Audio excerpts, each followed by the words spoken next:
ဘုရားသခင်ကျေးဇူးတော်ချီးမွမ်းပါတယ်ကျွန်တော်နှုတ်ကပတ်တော်အားဖြင့်သူတို့ကဆင်ခြင်ခွန်အားယူဖို့ရအတွက်ယောမဩရစာခန်းကြီး၄အပိုင်ငယ်2မှ3အာဗြဟံသည်အကျင့်အားဖြင့်ဖြောင့်မတ်ရာသို့ရောက်သည်မှန်လျှင်ဝါကြွားเสียအကြောင်းရှိ၏ဘုရားသခင်ရှိတော်၌ထို့သောမဟုတ်ချမ်းသာ၌အဘယ်သို့လာသနည်းအာဗြဟံသည်ဘုရားသခင်ကိုယုံကြည်သည်ဖြစ်၍သူ၏ယုံကြည်ခြင်းကိုဖြောင့်မတ်ခြင်းကဲ့သို့မှတ်တော်မူ၏ကျွန်တော်ဒီနှုတ်ကပတ်တော်မှာဘာကိုဖော်ပြလဲဆိုရင်တော့အာဗြဟံကတဲ့အကျင့်အားဖြင့်ဖြောင့်မတ်ရာသို့ရောက်တာမဟုတ်ပါဘူးတကယ်လို့သူကအကျင့်အားဖြင့်သူ့ရဲ့လှုပ်ဆောင်ချက်ကြောင့်ဖြောင့်မတ်ရာသို့ရောက်တယ်အပြစ်ကင်းတယ်ဆိုရင်ဝါကြွားစရာအကြောင်းရှိပါတယ်သူလုံနိုင်လို့ဖြစ်တယ်သူတော်လို့သူလုံနိုင်လို့သူလိုက်လျှောက်နိုင်လို့ဖြောင့်မတ်ရာသို့ရောက်တယ်လို့သတ်မှတ်စရာအကြောင်းရှိတယ်ဒါဆိုရင်အာဗြဟံကဝါကြွားလို့ရပါတယ်တို့ရတွင်နဲ့ဘုရားသခင်ရှေ့မှာတော့အဲ့ဒီလိုမဟုတ်ဘူးကျမ်းစာ၌ဘလို့လာလဲဆိုရင်အာဗြဟံသည်ဘုရားသခင်ကိုယုံကြည်သည်ဖြစ်၍တဲ့သူ၏ယုံကြည်ခြင်းကိုဖြောင့်မတ်ခြင်းကဲ့သို့ဘုရားကသတ်မှတ်လိုက်တယ်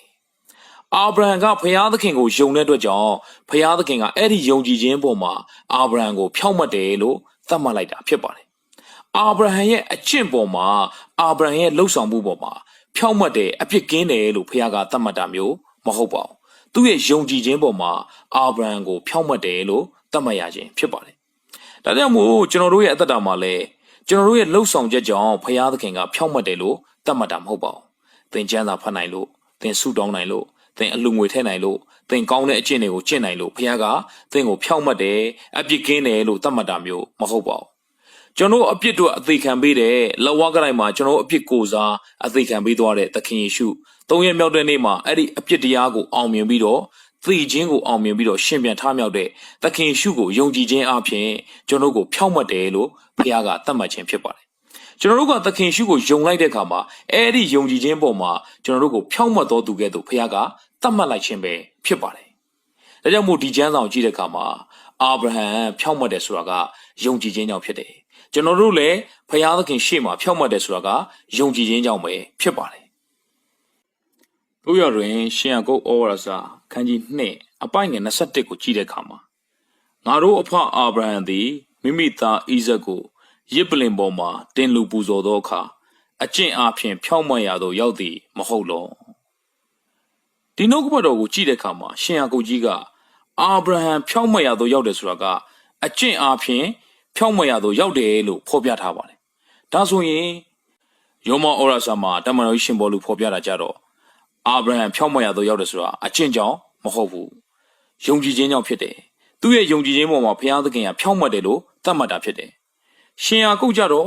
အာဗြဟံဖြောင့်မတ်ရာသို့ရောက်တာအကျင့်ကြောင့်ရောက်တယ်လို့ဖော်ပြပါတယ်ဒါဆိုဒီနှစ်ခုကကွဲလဲနေတာလားကျွန်တော်တို့ယုံကြည်သူတွေရောဖြောင့်မတ်ရာသို့ရောက်တယ်ဆိုတာကကျွန်တော်တို့အပြစ်ကင်းသွားတယ်ဆိုတာကကျွန်တော်တို့ရဲ့အကျင့်ကြောင့်လားကျွန်တော်ကျမ်းစာဖတ်ခြင်းဆုတောင်းခြင်းအလှူဒါနလုပ်ခြင်းကုသိုလ်ကောင်းမှုလုပ်ခြင်းဒါတွေကြောင့်ကျွန်တော်တို့ကဖြောင့်မတ်ရာသို့ရောက်နေတာလားဒါမှမဟုတ်ယေရှုခရစ်တော်ဘုရားကိုယုံကြည်ခြင်းကြောင့်လားဒီနှစ်ခုမှာနားလည်မှုမလွယ်ဘူးဖြစ်ပါတယ်တမန်တော်ရှင်ပေါလုပြောတဲ့ယုံကြည်ခြင်းအပြင်ဖြောင့်မတ်ရာသို့ရောက်တယ်ဆိုတာကအာဗြဟံရဲ့ဘုရားသခင်ပေါ်မှာယုံတဲ့ယုံကြည်ခြင်းကိုပြောခြင်းဖြစ်ပါတယ်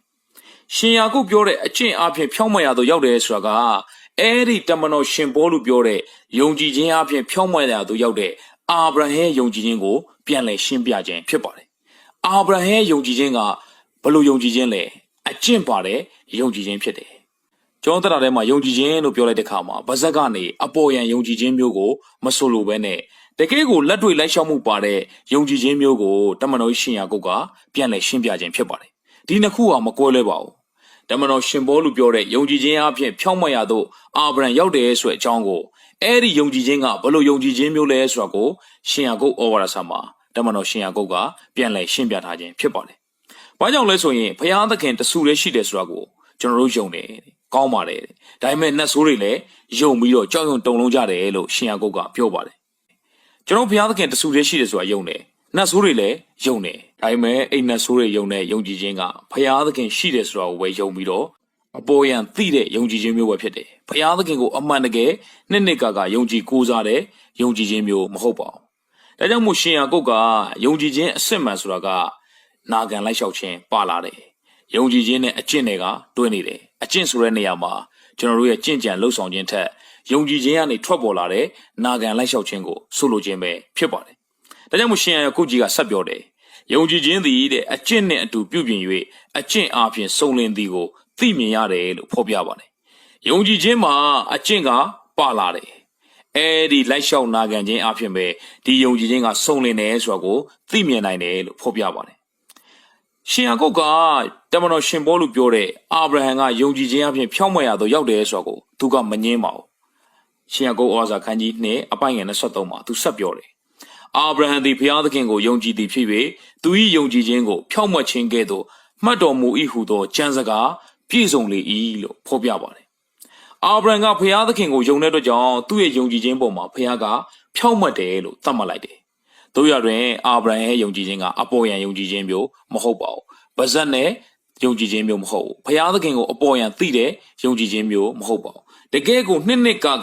ဘုရားသခင်ကိုဝန်ခံကူစားပြီးတော့ဘုရားသခင်ကိုနာခံတဲ့ယုံကြည်ခြင်းမျိုးဖြစ်ပါတယ်။ဒါကြောင့်မို့ချစ်တော်ညောစီတိုင်းကျွန်တော်တို့ဘဝတတထဲမှာသခင်ရှုကိုယုံကြည်ခြင်းအဖြစ်ပဲဖြောင့်မတ်ရသို့ရောက်နိုင်တာဖြစ်ပါတယ်။သခင်ရှုကိုယုံကြည်လိုက်တဲ့အခါမှာဘုရားကကျွန်တော်ကိုတတ်မှတ်လိုက်တယ်။ဖြောင့်မတ်တော်သူဖြစ်တတ်မှတ်လိုက်တယ်။အဲဒီယုံကြည်ခြင်းကအပေါ်ယံပါဇက်ကနေပြောတဲ့ယုံကြည်ခြင်းမျိုးမဖြစ်ပါစေနဲ့။အဲ့ဒီယုံကြည်ခြင်းကတကယ်ကိုနှစ်နဲ့နဲ့ဘုရားသခင်ကိုယုံပြီးတော့ဘုရားသခင်ကိုနာခံတဲ့အာဗြဟံကဲ့သို့သောစစ်မှန်တဲ့ယုံကြည်ခြင်းမျိုးဖြစ်စေဖို့ရန်အတွက်ဝင်ကားပါတယ်အားလုံးပေါ်မှာဖျားရှင်ကောင်းကြီးပေးပါစေ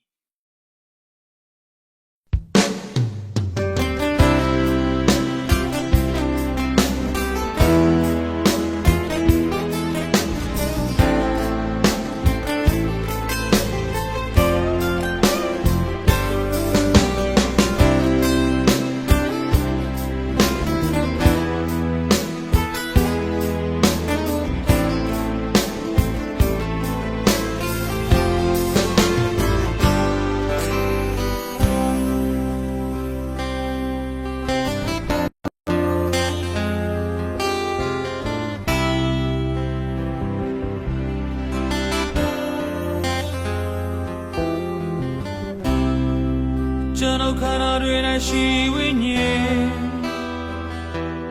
ကိုယ်တော်အားခေါ်လုံးကိုယ်စားထိုကြောင့်ကိုယ်တော်ရှိရွှေလဲတော်ကျွန်တော်ကိုကူညီမာ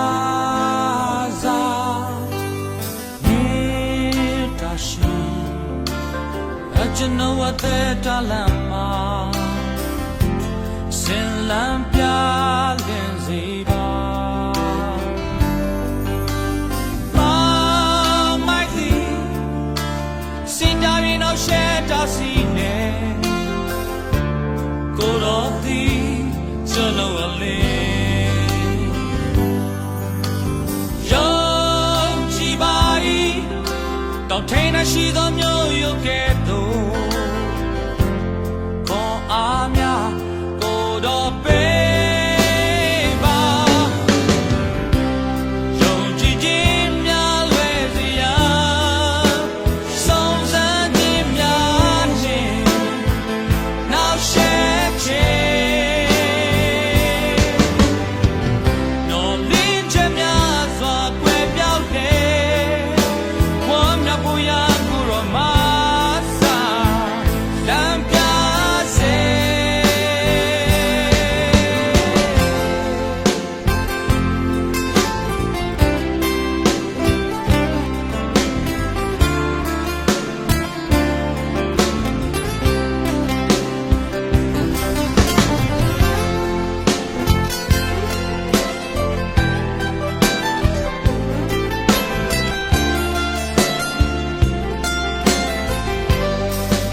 ကျွန်တော်ခန္ဓာတွေနဲ့ရှိဝိညာဉ်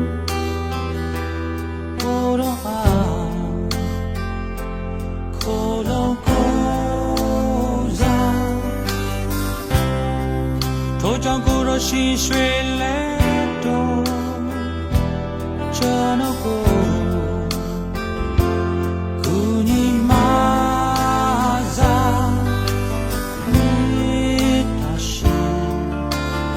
ကျွန်တော်အသက်တာလမ်းမှာ